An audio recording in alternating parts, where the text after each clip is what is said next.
guys, Chris here with Super Savvy Travelers. As you know, up in Tuscany, we've been working with Mirko at Vittori Immobiliare up there, and he has some beautiful properties on his website.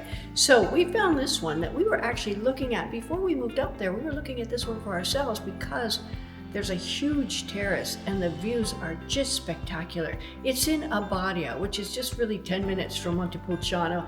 I mean, everything up there is kind of 10 minutes from Montepulciano. So you know what the area looks like. You know there's all kinds of attractions and wonderful things nearby. And you're close to Sinaloa with all of the shopping there. And of course, Torrita di Siena, where my art gallery will be. This one is 2 bedrooms, 1 bath. However, I will put in a little caveat there. Upstairs, there is already 1 bedroom kind of created. Now, I know for whatever reason, in Tuscany, you can't count a bedroom as a bedroom without a window that leads to the outside.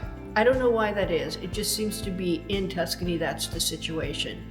In any case, I'm not sure if this bedroom actually has a window to the outside, the upstairs bedroom. It would seem to me that that's why they're not calling it a bedroom. Pete and I are scratching our head going, how come they're not calling it a bedroom? There's obviously 3 bedrooms. What I would do with that upper bedroom is put in a bathroom suite and make it a really nice master bedroom, bathroom suite. And then you've got 2 guest beds downstairs, you've got a big soggiorno area, and you've got a gorgeous terrace. Check it out.